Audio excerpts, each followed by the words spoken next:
Hello, my dearest students. This is a very important video because I'm going to teach you some great vocabulary that you can use in your essay introduction. Now, as you know, introduction in the essay is the first impression, and we want to impress the invigilator by writing a great introduction as it is the foundation of our essay. Moreover, many of us struggle to write an essay in formal terms and don't really know what exactly we're supposed to write in the introduction. So let me help you. Before we go towards the vocabularies, I want to give you some pointers to remember while writing an introduction. The first is never ever use these memorized introductions where you just have to insert the relevant words according to the topic and write it down. So many of the students I have come across wrote to learn the introduction. So please do not do that. That itself shows the invigilator that you are not fluent in the language and you have to resort to such memorizing of introductions, and that will definitely not give you good marks. The second is do not blindly copy words from the questions. Again, umpteen number of times as an educator, I have come across this where students are just blindly copying the same question topic into their introduction. That is also a big no-no. The third is do not digress from the topic or the theme of the essay. The students write beautiful introductions, but unfortunately, it's nothing to do with the topic. So again, your task achievement will be zero. So make sure you do not digress from the topic.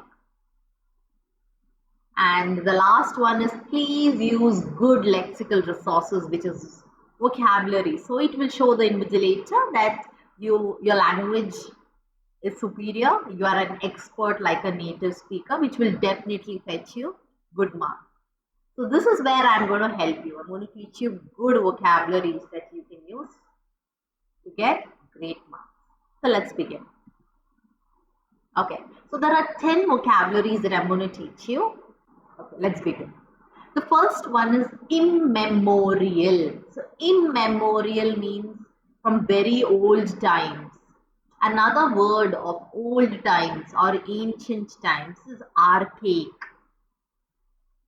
Okay, so if I want to say तब से लेकर अब तक, yeah, from very old times has been followed. Old times even beyond record or memory or tradition. Then we are going to use the word immemorial. Now let's look at an example in an essay introduction where we could use this word immemorial.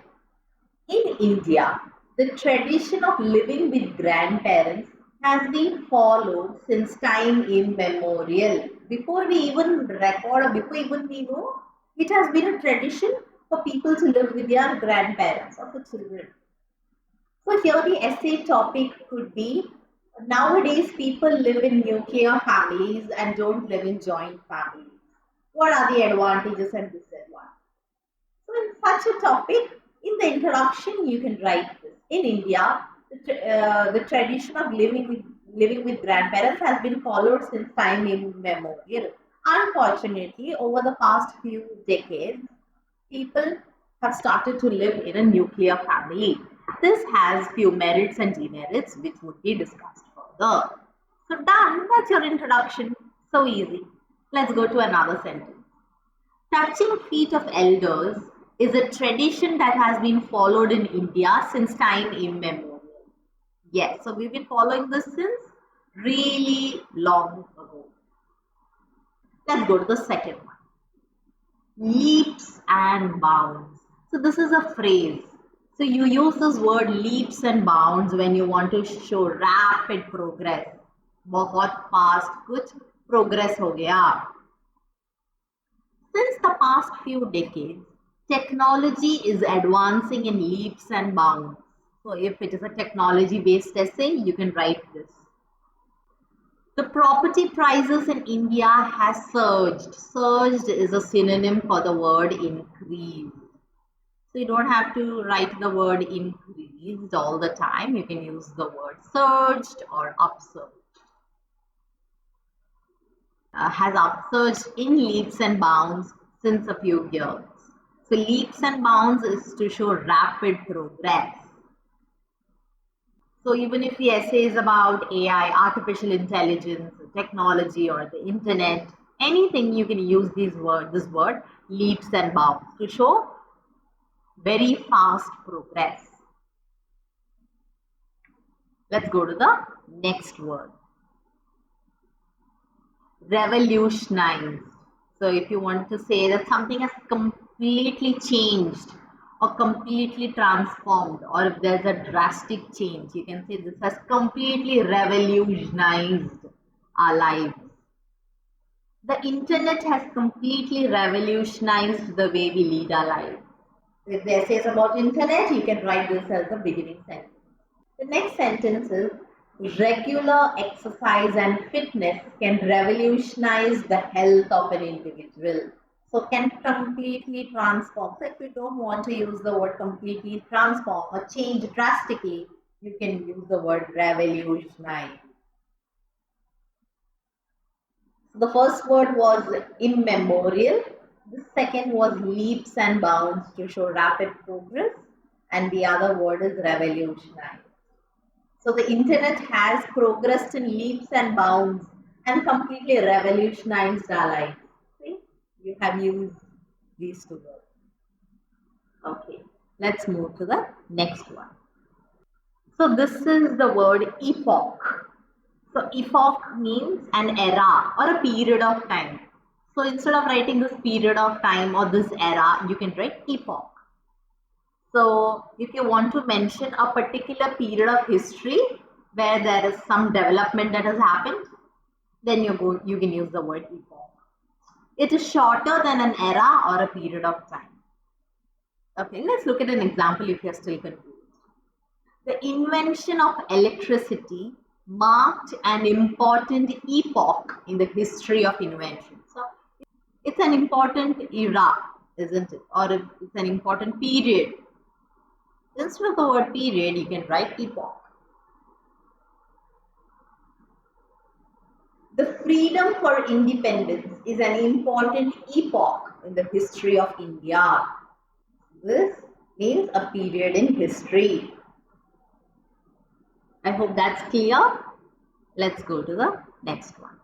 Tremendous advancements, or you can write remarkable advancements, or you can write significant advancements, considerable advancements, enormous or drastic. See, these are all synonyms for the word tremendous. Instead of writing great, use these words. Over the past few years, there has been a considerable change in the climate around the world. Significant. Tremendous advancements have taken place in the world of artificial intelligence that has completely revolutionized our lives. See how I've used revolutionized here? Yes. So in your introduction, you can use these words like tremendous advantages or significant changes or considerable or enormous or drastic. So make sure you take down these in a notebook and you go through them every day. You can go through these videos over and over again and memorize them. The next is paved the way. So paved the way means create certain circumstances that allow something to happen or that enable something or facilitate something. Extreme weather conditions and heat waves has paved the way for wildfires in the forest. These circumstances have allowed or has paved the way for wildfires to come in the forest because of extreme heat. Advancements in space exploration has paved the way for further discoveries in outer space. Because there has been advancements in space technology, so instead of exploration, you can even write technology. It has paved the way for further discoveries in outer space. Doing various projects and even doing many internships has paved the way for me to get knowledge about the field as well as to get a good job. So I hope you got an idea of the meaning of the word paved the way. So this is a word you can use in the beginning of the sentence. It's an undeniable fact, or it is an irrefutable fact, or it is an indisputable fact. So undeniable means you cannot deny. It is the fact, it is the absolute truth. कि ये सच है, ऐसा ही हो रहा है. If you're going to talk about some fact or some truth, you can write this in the beginning of the sentence. Let's look at the example. It is an irrefutable fact that the number of crimes in our city has risen. Isn't that true? So, in the beginning of the sentence, imagine the topic is about crime. You can write this as your starting line. Or you can write, it is an indisputable fact that global warming has been amplified by human intervention. Definitely, we are responsible for that. So, we have amplified global warming. So, it is an indisputable fact. You can't dispute, you can't fight and say no. It is the absolute truth. Or it is an undeniable fact that the property prices or the land prices has surged tremendously over the past few decades. And that is why many people choose to live in an apartment as compared to bungalows or individual houses. I hope it's clear until now. The next word is indispensable. This is a synonym for the word essential, crucial, vital. It is an indispensable tool. Okay. Studying history is an indispensable tool to understand our rich cultural past and provides insight to past achievements. So, it is essential, it is crucial, it is vital, it is pivotal. So, indispensable. It is indispensable that we get our vaccines so that we can prevent deadly diseases. Internet has become an indispensable part of our lives. Isn't that 100% true? Can you imagine your life without internet even for a day? Definitely not. Or you can write, it is an irrefutable fact that the internet has become an indispensable part of our lives. There, first line of your introduction is done. And the internet has completely revolutionized our lives. Where since the past few decades, it has progressed in leaps and bounds. Wow, so many vocabularies in a sentence. So just by watching this video once, you're not going to remember these words. So you have to go through this over and over again until it is lodged into your mind. And when it is time to write your answers, you can quickly write. The next is grappling our lives. So grappling means we are still attempting to deal with such a situation, or we are struggling to deal with it. So that is grappling our lives. Let's look at the sentence. In the 21st century, we are still grappling with the issue of gender discrimination. Oh, so if there is an essay about gender disparity, you can say that is a problem that we're still grappling with. We're still struggling with that. There is still discrimination against gender. Many children nowadays are grappling with issues such as isolation, dejection, and loneliness. Yes, the parents have no time to spend with the child. So nowadays, that is a problem that has been noted. That is a problem that these children are grappling with. So grappling means struggling with or dealing with. Many of the students are now grappling with issues of stress and peer pressure. Again, that is another sentence. The next word is contemporary.